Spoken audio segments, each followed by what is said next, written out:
pop in. Here we go. And I think we're live. Yep, here we go. I'm starting to see people join us. So All right. in the few minutes while people are doing that, I always like to ask, and I'm assuming everybody knows who we're here with. We are here with the world's best-selling author, James Patterson, and best-selling author of the Rick Cahill series, Matt Coyle. Welcome, both of you. We're so happy to have you here with us. Thank you. Nice to be had. Yes, good to be had. Happy to be here. James, we were talking earlier in the green room. You spend the winters where you are at right now, which is in Florida. Florida.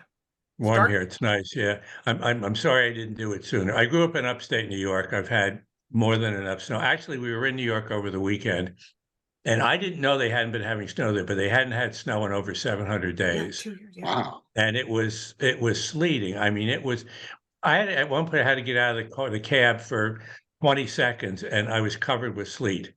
It was, wet, hard sleet, just like. But it was crazy to me when I saw that stat too, that it had been almost 2 years since they'd had any snow, which I thought was crazy. Yeah, totally surprised. Yeah. Yeah, that was crazy to me too. And Matt, you are here, and so it's dark in Florida. Matt, you are here where you're pretty close to where we are. I'm in San Diego. I'm not far from Warwick's, and it has been 50 something years since we've had snow in San Diego. I was in third grade. There you go. Oh, okay. All right. All right. So everybody, we've had it in Florida occasionally. It's rare. I don't know since I've been here, but I remember one time coming down here, and you don't go to Florida for snow, and there was snow. I couldn't believe it. It was like, what? Yeah, it's like, wait a minute, I left New York to get away from this. Matt and Jim are going to chat for about 30-ish minutes. During that, though, if you think of a question, at the bottom of your screen, there's a Q&A button. Pop your question in there. We'll get to as many of them as we can. Matt will bring those into the conversation when they're done. Y'all are going to get your books sent to you, or you can pick them up at the store. We're going to send those out to you tomorrow, or you can come pick up them at the store tomorrow. They're going to be talking about Holmes, MARPLE, and POE. You got the copy? There it is. There it is. Yeah. So that's what they'll be chatting about tonight. I'm sure some other things. We're going to talk about Matt's book too. No, we're not. There we go. All right. We're not going to talk about Matt's book. He's not. I will. Okay, there you go. I'm going to go away. You all have a great conversation. We'll see you in a little bit. Thanks, Julie. And James, thanks for being here remotely. And yes, Holmes, MARPLE, and POE. What a fun book. A very evocative title. How did that come about? All right. Well, you got Alex Cross, who's a very good detective, and he's smart and whatever, and one guy out there trying to solve crimes. But the notion to me of Holmes, MARPLE, and POE and the various skill set that they had, sort of in a fun way, solving crimes would be very cool.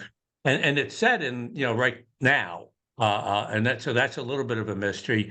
And I've already finished the second one, but over the course of time, you'll either believe or not believe that they are descendants of Arthur Conan Doyle, Agatha Christie, and Edgar Allan Poe. But in terms of crimes, they bring some of the skills. Like Holmes brings some of the skills that Holmes is really good at the very logic-oriented. I remember the Hound of the Baskervilles, where people thought that it was just kind of the mystical, right, and the paw prints by them. He said, no, there has to be a logical explanation for this. MARPLE, who's actually my favorite of the characters in this, insofar as I wrote stuff, she's got these great powers of observation. So that's one of the things that she does. And then POE, is always famous for the surprise endings and the, and so he brings some of that sort of what about big imagination, and he's kind of the muscle too for the threesome. So I just thought it would be really fun to do it. I always, I came across, and this isn't my quote, and I don't know where it came from, but I love it. It's been driving my life for the last year.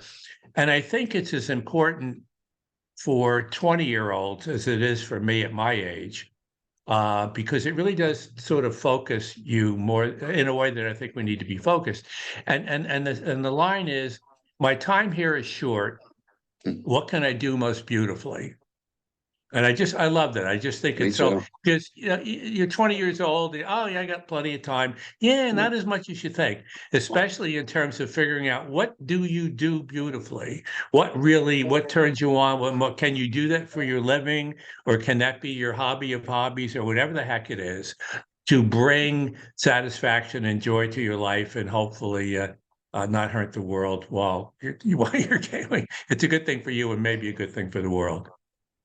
Well, as a segue from that, and I do love that, and I made that decision myself 5 years ago to write full time, and I had to follow, what I really wanted to. When you were in advertising, writing at night, I was in when did advertising, but I've been clean for over 30 years. only So 30? Wow.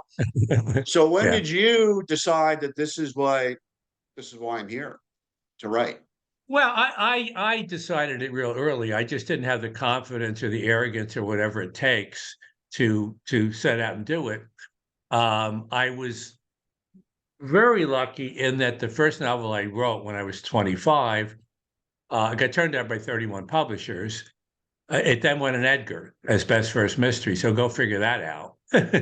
Yeah. I Well, will say that some of the rejections were pleasant. Rejections are not, but they said, we'd like to see your next whatever. mhm. But I didn't really, in terms of making a living, it wasn't until my 40s when something with the Alice Cross books that it was, that I could afford to actually do this and pay my rent. I had Well, published some books, and I don't think they were really good, and I was learning more as I continued it. I heard you mention that on another interview when you were saying somebody he actually named a book, which I thought was really that you didn't think was very good of one of your early ones, which I thought was very These are the courageous. But machete. It sucked. Yeah. I wasn't going to ask you to do it, but It's all I, horrifying. Yeah, it's a oh, horrifying book. I tried to, late in life, I tried to come back and fix it. It was so bad I couldn't fix it. oh well, along those lines, when did you? Because you just said you thought your second book was horrible. Now you think that. When did you feel that you like, hey, I can do this. I'm confident in writing books now. Um, Before I did Cross, I did something called the Midnight Club, and I thought, okay, I'm beginning to get it. Um, and then before I set out to do Cross, I really concentrated on, okay, I'd like to do this in a serious way. What do I do well? What don't I do so well? And I set out to write a bestseller. That would be a good one if I could do that. I thought a lot about Cross. Actually, when I started Cross for the first 50 or 60 pages, it was a woman. And I Wow. said, I don't want to bite that off right now. So I changed it to Alex. I think it was Alexa before that. Hmm. And but I wanted it to be really fast paced. I spent a fair amount of time thinking about Cross. And I tried to write the shit out of it. I didn't want to condescend to it, that. Interestingly, I did my autobiography a couple of years ago. And in doing that, and I didn't want people to laugh at the book and make fun of me, so I really concentrated on the sentences in that and stories. I told the publisher, and they said, it's really, really good because the stories are really good. I said, yeah, but who the hell wants to read about James Patterson? I know if they read it, but so that's the marketing problem. How do you get people to believe that? But in doing that autobiography, the memoir, it made me a better writer at this stage Hmm. of my career. And everything since then, I think, has been a lot better. I did a thing with Mike Lupica, 12 Months to Live, and it's my favorite character since Cross. Really, really good character, and spent a lot of time working on that character. At least a month before we even started writing the Hmm. outline. So So I just think stuff has been better. Yeah. when you say working on a character, what does it entail for you? It varies, and I probably on some level, and there's a reason why I might do it even on Women's Murder Club, to go back and think through the characters again. Hmm. I just sent out to Hollywood. They're trying to develop the Women's Murder Club. And I have a new book, which I'm just beginning to write. And I wrote about 5 pages on the character, and they're cool. I really have thought a lot about this character and what separates her, et cetera, et cetera, et cetera. And in terms of Holmes, Marple, and Poe, I don't think I thought about the character as much as I might have. But what I did think a lot about is their skill set as crime solvers, and trying to link those up with the original Sherlock and Marple. Which you clearly did, but they're definitely differentiated. They all have their unique personalities. But I imagine, was it a challenge because you've got these very talented crime solvers with these very evolved abilities? Was it challenging to make them, which you did, 3-dimensional and flawed humans? Yeah, once again, the thing that I think that's difficult is to have major characters and give them enough screen time and have people get it. The one who constantly amazes me with her ability to do that is J.K. Rowling. First with the Harry Potter stuff, and then with the strike stuff. She can, like bring in a character, even a subsidiary person, and in 2 pages you're into the character. I mean, she's brilliant at it, and a lot of writers don't do it very well. I mean, if you just go through 6 characters, I don't care about any of them, and that's really so. In this case, in the case of Holmes, Marple, and Poe, the trick was to make them individually interesting, and probably more important that when they're together, they're interesting together. And it's a similar problem to Women's Murder Club, where you've got 4 of them. One of the funny things, the first 3 books, there's a lawyer, Jill, and she's one of the Women's Murder Club. And I couldn't make her interesting. She was just this boring lawyer. So I knocked her off. And I brought in Yuki. And Yuki's a much better character. So I don't know, but it's yes, but there was some difficulty to it, but it was a lot of fun to do. And Brian Sitz, who I did this with, it's a fascinating thing because Brian and I have been friends for a long time, and we did a kid series, Kids Stew, which is PBS and whatever, which won like 7 Emmys. I'm still way behind Harry. I think you're up to 10 now, though. Yeah, I know. Yeah, we are at 10 now. But Brian had never written any fiction, never. And so we did. I did the novellas for a while, the book shots. So he did one of those, and then we did the series together a bit, and then we did Doc Savage, which I own the book rights to that, and it really turned out great. And Brian is a star. And he's like 70 years old, I think, or maybe 69. And out of nowhere, he just has it. Whatever the hell it is, he has it. And so he was, invaluable in terms of making this work, Holmes, Marple, and Poe. But it's even with the co-writers, it's a mixed bag in terms of what their talents are.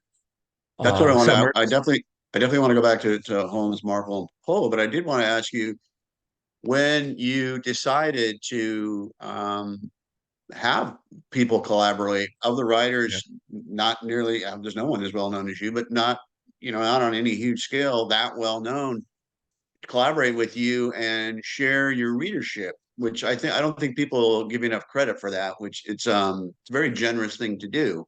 What point in life did you decide this is why I'm going to do this, and why? Well, not in the picture, but somewhere over there's a basket, and there are, I don't know, 400 pages of ideas for books. And it has on the top, there's a blue thing. It says ideas. It's very clever. And, I have all these, for better or worse, I have an incredible number of ideas. And sometimes, like a week ago, one of my friends sent me, they were really struggling with the second half of their novel. And they sent me like 5 pages on what had happened. And 20 minutes later, I called him up and I just reeled off 6 possible chapters for the book. I don't know what it is. It's not like I'm patting myself on the back. It's just, there it is. And I just can do it. And it just, I don't know why. So the imagination is massive. And, you know, I just, a year or so ago, I finished it recently. Michael Crichton's estate came and they said Michael had written this book, started this book, and it was very precious to him because he loves Hawaii. And it's partly, and they said, "Would you like to finish?" I said, "Well, I don't know. Let me read what he wrote," you know. Mhm. And I read the section that he had written, and in typical Crichton fashion, it had the hook in there, which is this volcano, which has the potential to destroy the island of Hawaii. But there's something even worse that's happening on the island of Hawaii. And I went, yeah. And I said, yes, I'd like to finish it. One, because I love the challenge of putting a lot of science in there, because I've never done that. So that'll be a really cool challenge. And secondly, I want to know what the hell happens in this story. You know, so I'll write it and I'm gonna figure it out. But that was a wonderful challenge because I mean the hooks were all there in terms of the story. And so I have all these ideas. You know, I had this is a very, I think it's going to come out next year, and it's a tough novel called Emma on Fire. It's very different from everything I've done, and it's a girl in a prep school in New England. And in the first chapter, she gets up in front of the class, and it's one of these things where, you know, just do a verbal essay in front of the class. And she does this essay, and it's really brilliantly thought out. And she explains what would happen, what will happen, because she's going to set herself on fire at the prep school. And she goes through the whole, all right, anyway. Wow. And that's the kind of thing where it's like, okay, can I do it? But I want to do it.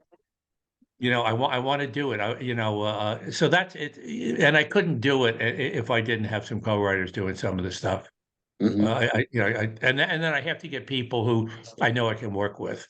And I've never, you know, you do interviews and they're always like, oh, well, what happened when you and Clinton disagreed or when you and Dolly? It's never happened. It's never happened. And I think I did a book with Lisa Marklund. She's a very popular detective writer in Sweden. And I went over there to Stockholm when the book came out. And, you know, in the States, as you know, even if you're whatever, you sell a lot of books, you can't get a newspaper article. Nobody wants to talk to writers anymore. And seriously, I mean, I'm not kidding. Even, you know, if you're John Grisham or, you know, I guess they probably want to talk to Stephen King. But over there, we had 46 interviews. Wow. And I know, but they're really interested. And the questions are cool. They talk about sociology and history and all sorts of things that you never get when you do get those rare interviews over here. The interviews over here are like, so Jim, tell me about the book, meaning they haven't read it. Which is That was fine. my first question. Yeah, tell us about the book. At any rate, but one of the things that all of them did ask is, how could a Swede and an American ever get along? And, you know, and Lisa and I said, it started with, we had respect for one another's writing, mutual respect, but then even more important, we listened. We listened. And my experience in Hollywood is all too often, they don't listen. Ever. I don't care what it is. I remember when they were doing Along Came a Spider, and there's this character, Sonegi, Eji, and they said, well, how do you pronounce it? And I said, well, I pronounce it Sonegi. So, of course, in the movie, it's Sonji. So, you know, they just, whatever it is, they don't want to listen. And I had an idea, it was interesting for this first episode for the Women's Murder Club, and I wasn't trying to push it. It was really, well, here's the scene, just to make Lindsay more interesting, and it was a cool scene. And the writer on the thing said, "Oh, yeah, well, that would never happen." And it had to do with going to a prison, and she was there for another reason. But then she visits. Actually, it's a cool scene, but I wasn't pushing the scene. She goes, and there's one of these gnarly, messed up characters that we love, and she walks in, and the kid goes, "What the hell are you doing here?" It says to Lindsay Boxer, and she goes, "You know, I knew you were here because I put you here.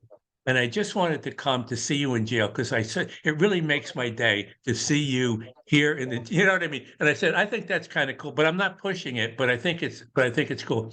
And then the writer said, well, it's too much of a coincidence that she would be there doing something else and she would have another person in the jail. I go, why would that be a coincidence? She said, like this big detective, It's her why job. wouldn't she theoretically have somebody in the jail? You know, I mean, that's not, you know, at any rate, but that's typical Hollywood, which you probably know.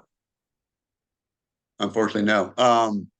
Okay, well, after we get done, so so Matt, tell us about your hero. A little bit about, tell us about now, just a little bit, just we'll whet our taste for this guy, Coyle. Rick Cahill is a former cop who is now a private investigator in San Diego, and he's actually now suffering from CTE, chronic traumatic encephalopathy, the pro football disease, which leads to dementia and early death, basically. And it's kind of broken up his family, and he's looking. The only thing he cares about now is he wants to get back with his wife and his child, his 20-month-old child. And he figures the wife, if she doesn't take him back, my time on earth is maybe 10 years now with the lifespan of somebody with CTE. So all he cares about is he knows life is going to knock down his daughter and he won't be around when it happens. So he wants to have a soft landing for her, and in terms of maybe starting a nest egg for her.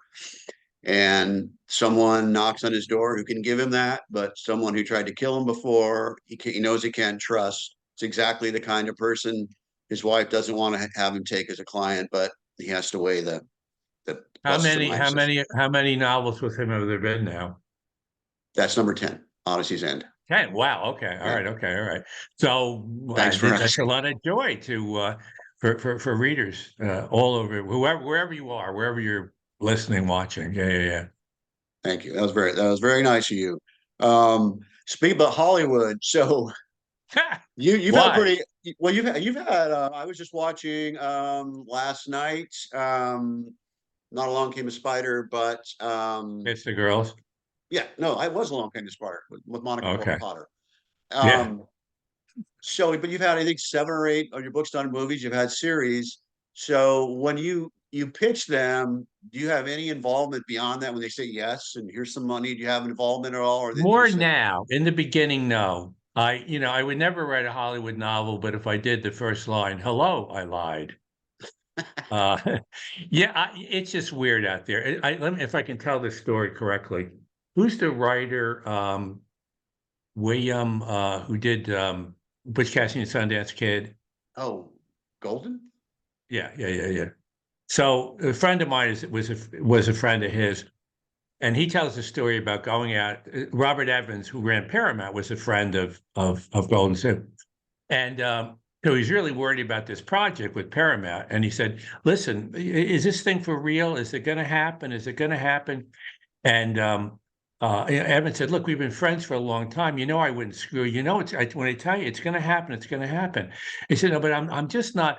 And finally, Evan said, "It's set. Okay, you're my friend, and I'm telling you, it's set." And then Evans paused and he said, "But it's not set." And I love that. It's like the classic Hollywood. Wow. Okay. So we had just signed up an actress for something that we're doing. And I got to know yesterday that it was signed, and I said, "Yeah, but is it signed?" So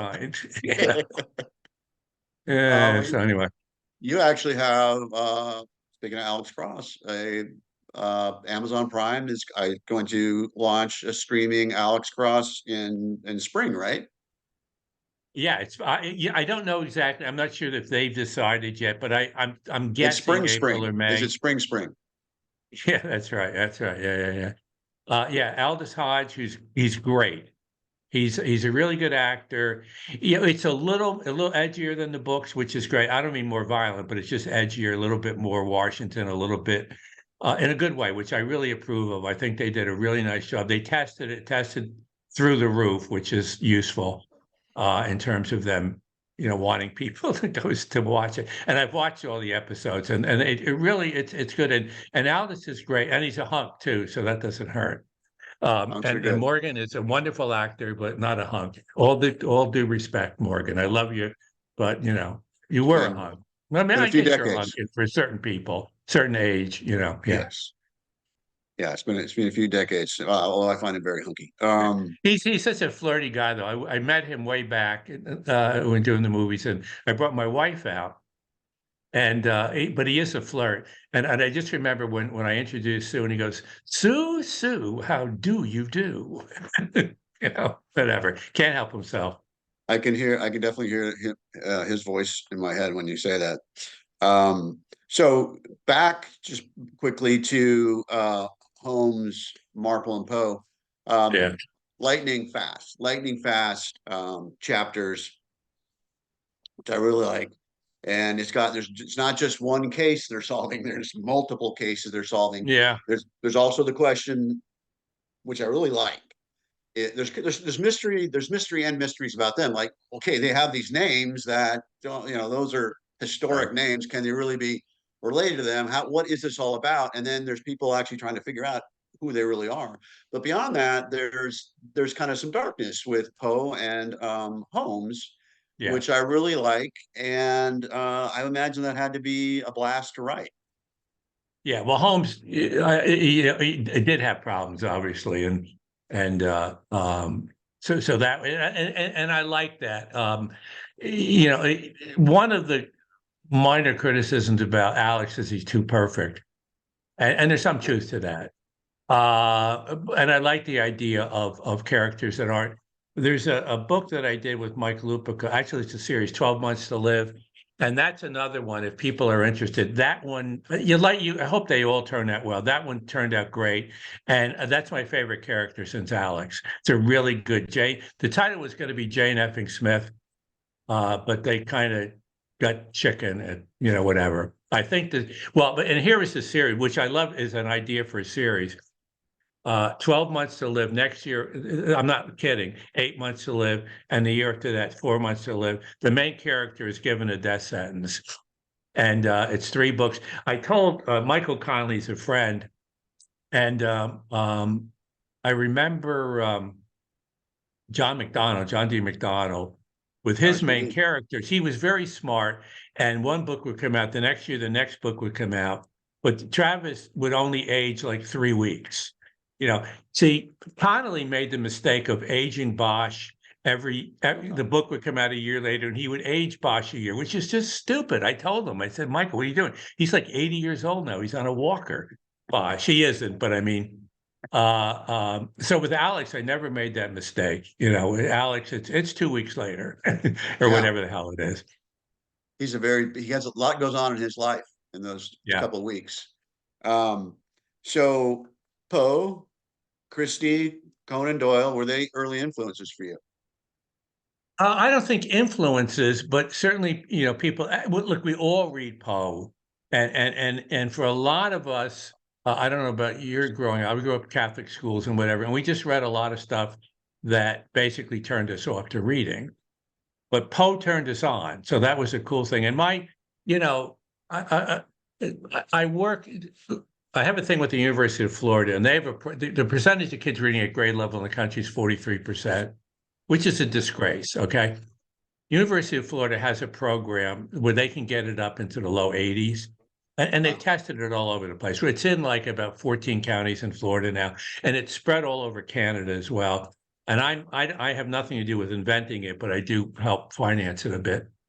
And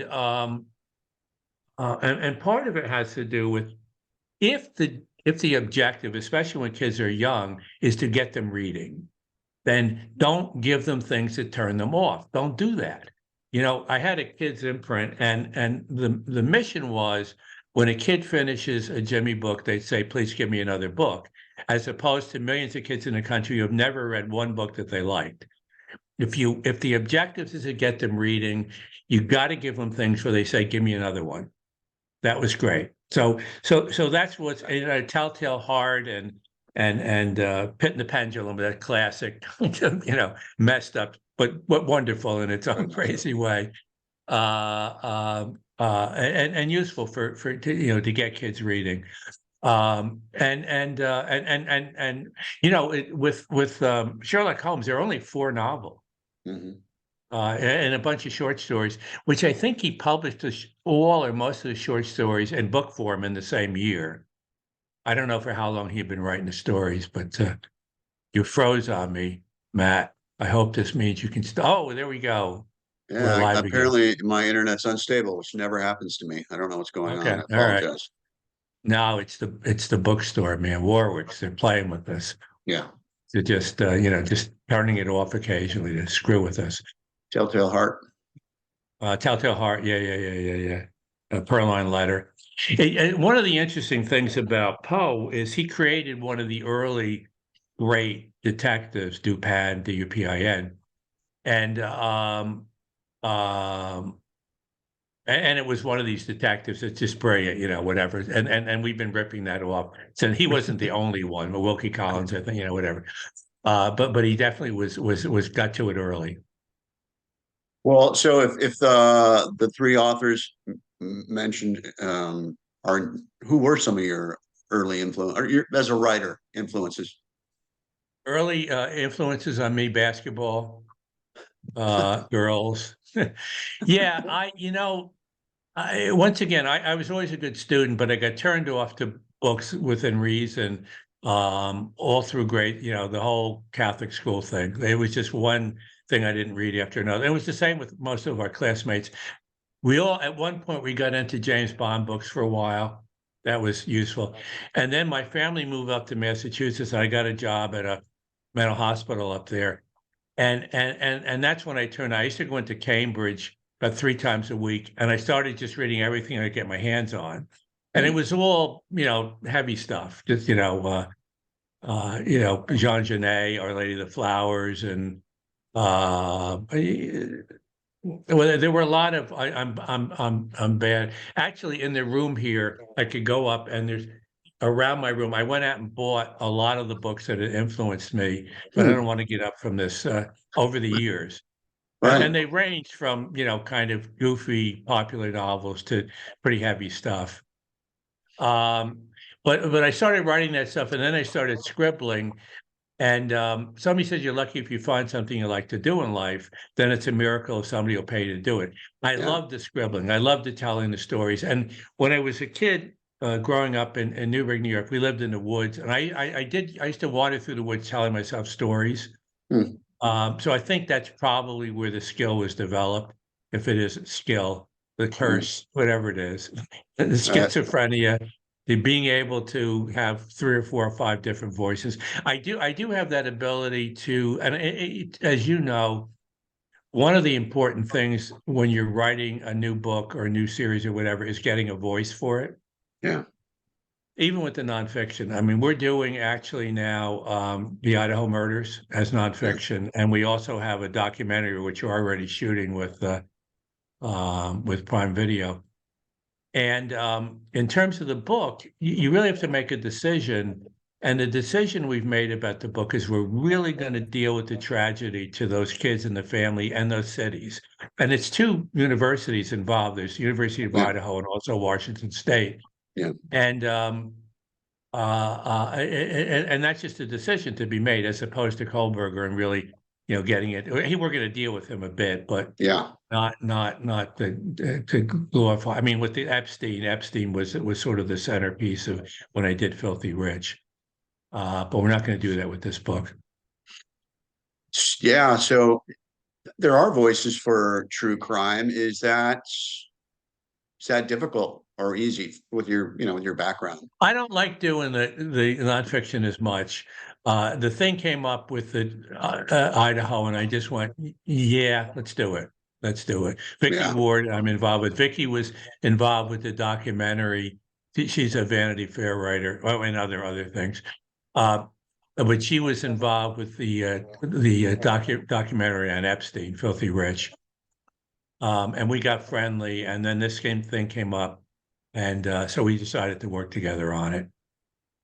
But voice is important. I did one on John Lennon, Last Days of John Lennon, and there once again the voice, and that went back and forth between the couple of days before the murder and then John Lennon's life from the Beatles getting together, and that was once again that was the decision to go back and forth. Now my internet's good. It was blanking out. I got word from the boss that we should go to questions, but I wanted to ask you a golf question, but I won't. But I want to ask you, going back on the how come I'm blanking on the Castle TV series? If it was you, Michael Connolly, and the late great Stephen J. Cannell sitting around a poker table, who do you think would be the best bluffer? Not Connolly. So he'd be my third choice. Not me. I'd say Canal would. He would be the best. Yeah. I think Cannell. I'll I tell you kind a of quick agree. story on Castle. So there were two or three times that I was on in the poker games or whatever, and then occasionally they'd make a joke about me in the show.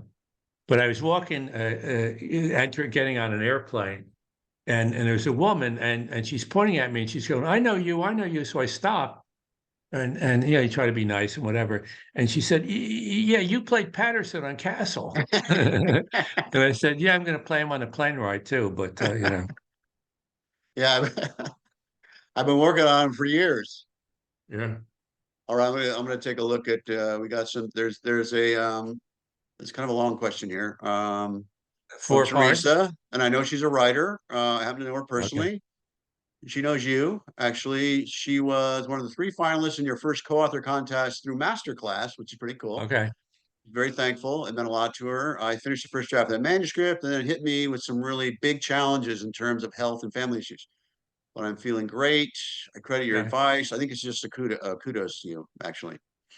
I It's really always believe, tricky. yeah. When I was out touring with Lupica, this is the second place we stopped, and he went out because we kid around a lot, and he went out with a microphone to the audience, and this woman got up, and she looks up at the stage. I'm at the stage, and she goes, "You don't remember me, do you?" This is Oh not God. a good first Oh God. line. Okay, I won't get into where it went, but it wasn't a bad ending ultimately. What other questions we got? Was Okay, there a so this, question there? It was just okay, yeah, all right. she's very appreciative of the help you gave Okay, her. well, thank you. Jennifer Thank you. Thank Jennifer you. Warner. What about the additional writers actually do? No, I'm not gonna tell you're not gonna give away the secret sauce on that. She wants to know how the work is divvied up, but I don't think that's something you really want to get into, maybe. But my question for that would be, how do you choose who's best for a particular project? I think at a certain point, you kind of know the skill set. And when I'm, I know, well, with Maxine, it's just all women's murder club. So that's easy.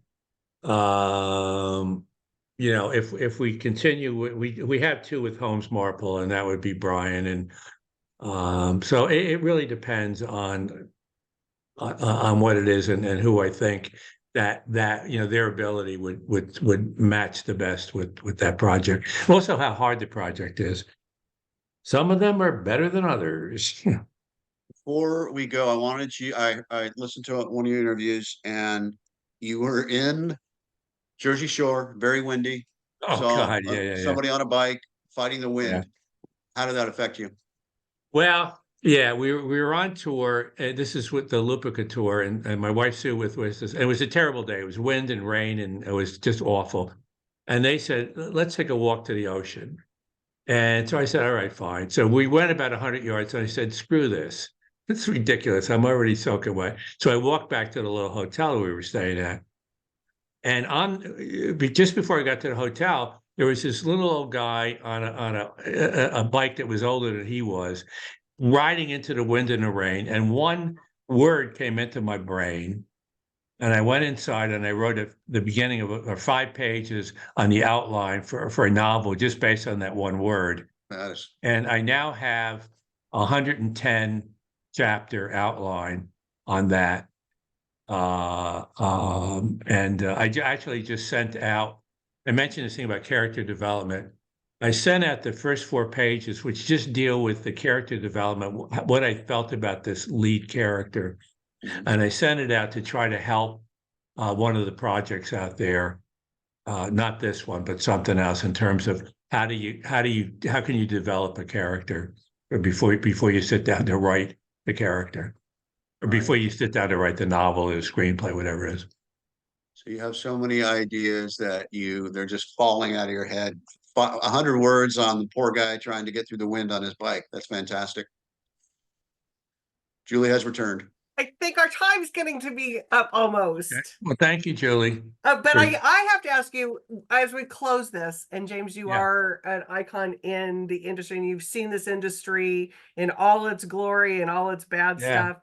My final question to you, is there anything that keeps you up now with what's happening in the publishing world right now?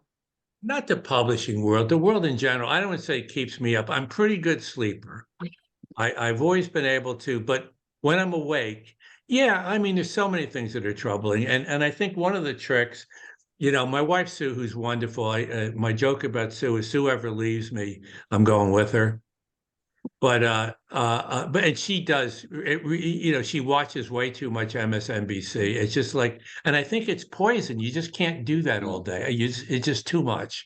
Yeah. So I try not to, but yeah, there's so many things, what's going on with the government, what's going on with the weather, what's going on with the earth.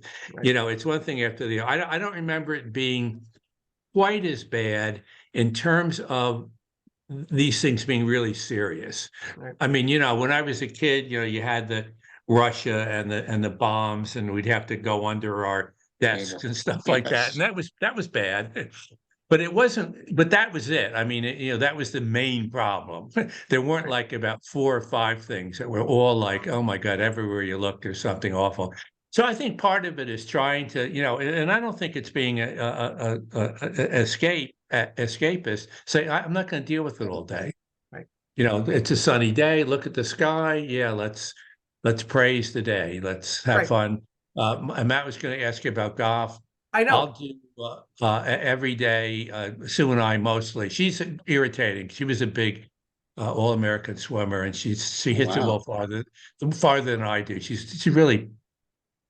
It sucks, Matt. But I do. I get it. I know it. One.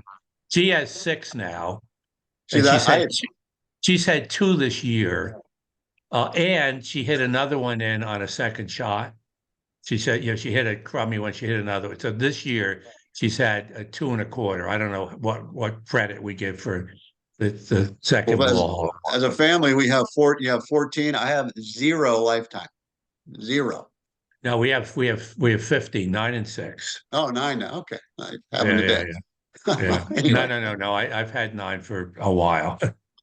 So anyway, so this is great, Julie. Thanks for doing this.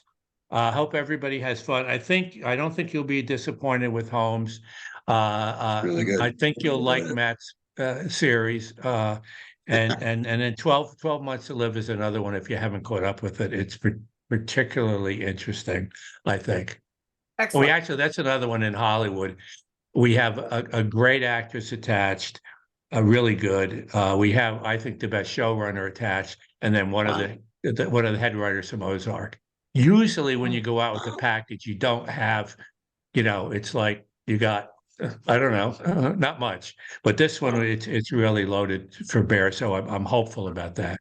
Sounds great. Fantastic. Yeah. Matt, thank you for a great interview. Thank you. Yeah, Thanks for having me. This is a pleasure. This is a pleasure. Thank you for good questions and listening to me. Everybody enjoy the book. Yeah. Thank you. Everybody. Bye. Thanks for everybody tuning in.